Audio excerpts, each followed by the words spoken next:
Drea, when was the last time y'all spoke? God, that had to be over 10 years ago. So Yeah. y'all haven't spoken in 10 years. There's nothing to say.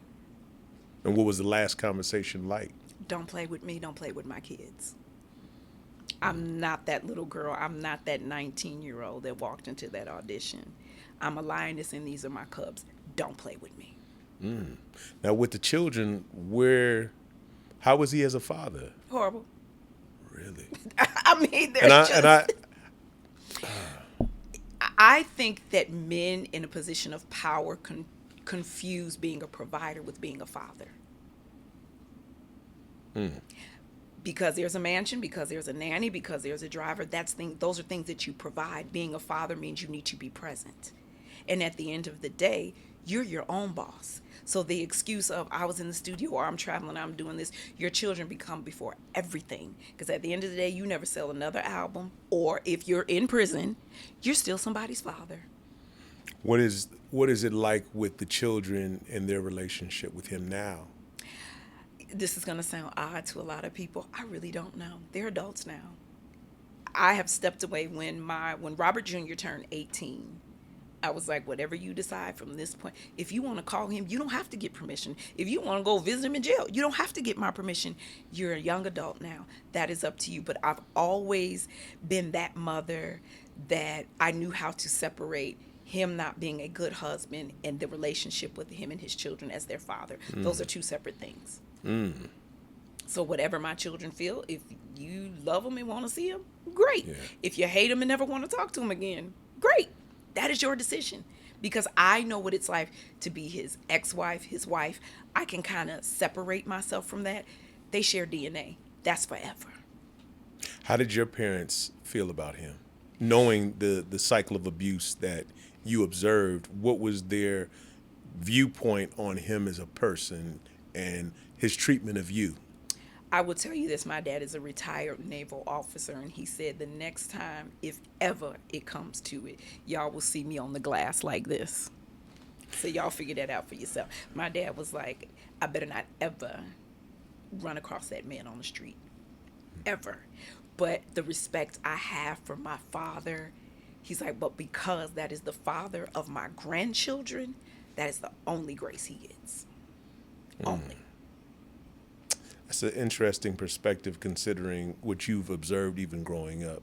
I Yeah. think that, a lot of times people take note of people in prison or people that the biggest gangsters, but we all have a soft spot. Yeah. And, figuring out what that is. And a lot of times I've seen some tough guys, if their mamas, hey, we gonna come after your mama now, or your kids, your grandkids. So clearly that was a tender moment for your father.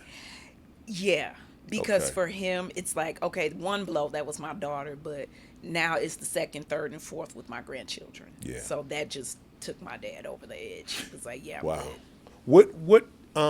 What was conversation like? Did you understand the cycle of abuse that he had been through growing up? Did y'all ever talk about that? I did. Really? Because from what I've read and researched and seen, it seems as if, he was abusing men, women, just whatever. Is that accurate?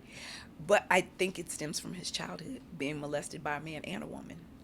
Wow. So that's confirmed that he was Oh, molested yes. by both men Yes. and women. Men and women. Wow. Dealing with illiteracy, not being able to read. Now, we would hear about these things, but it was never really confirmed. Oh, God, yeah. What's the best way to describe? I don't want to say a humbling. Sitting with him, and I remember going through a Dr. Seuss book, and he gets out of the bed and he goes in the hallway, and I'm like what's like? He just transformed into this little boy right before my eyes, and I'm like, what's going on? Like, we're just reading stories to the kids. What's going on? And he shared with me, he said, Drea, I don't want to do that in front of them. And I said, but why? He was like, I can't read to them what's in that book. I don't want my kids to know I can't read. I said, but Robert, what you have to understand is they can't read either. You are magical in here. Make up the story as you go. I'll help you sound it out. And literally, I was teaching him to read through Dr. Seuss books.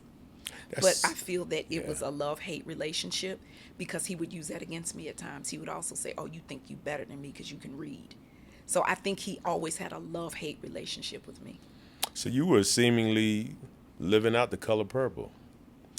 It's very hard to watch that movie. Yeah, I can imagine. Wow. But in the end, Yeah. I'm going to leave that right there. Yeah. Wow. Yep. Why did you choose to keep the last name? Because I paid for this name in blood, sweat, and tears. Literally. Literally. Like, after watching What's Love Got to Do with It, I was in the midst of it and coming out of it, and I understood why she said, "You can have everything, but I'm keeping this name." Nobody knows what it's like to be me. And at the end of the day, it's very odd to me that we live in a society. You crucify me for having the last name, but you would not be on my social media and care who I was if I didn't have the last name. So I just let people know real early out the gate, you shouldn't care why I kept the last name. You should be concerned about what I'm doing with the last name. Because I have this last name, 2020 comes and follows me for a day. I've been on CNN. I've been on the platforms. I've been able to speak in Anguilla and on military bases talking about domestic violence awareness and sex trafficking awareness because of the last name. So let's not be concerned about why. We should be applauding what I'm doing with it. Yeah. Because there's a lot of people out here with last names, and y'all are promoting complete bullshit in our community. Yeah. So you go from falling in love with this man to one of the things I read is, he hog-tied you. Yeah. Now, I mean, this is for me mind blowing. Anytime you hear anybody's story, any woman's story for me, but the way you told the story, it seemed as if he hogtied you. You were on the side of the bed, and he went to sleep in He the fell bed. asleep. He fell asleep. And Yeah. how many hours were you tied up? I don't even know. I just remember being like, all right, think.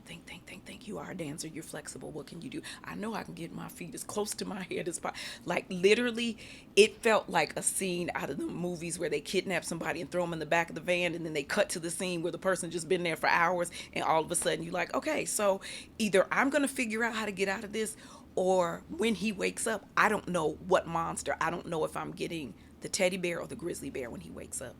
I was like, yeah, okay, I'm getting out of this. It was crazy. Like, if there was social media back then, that would have been a mess. Like, Wow. literally me escaping, running out the house, running down the street, in the park, hopping the fence, and he's chasing me. So wait a minute. After he wakes up, Yeah. So our bedroom had an automatic lock on it. And that's another thing that people are like, why didn't you just leave? Why didn't you just do this? Why don't you just do that? And I'm like, you have no idea the fortress I lived in. Okay.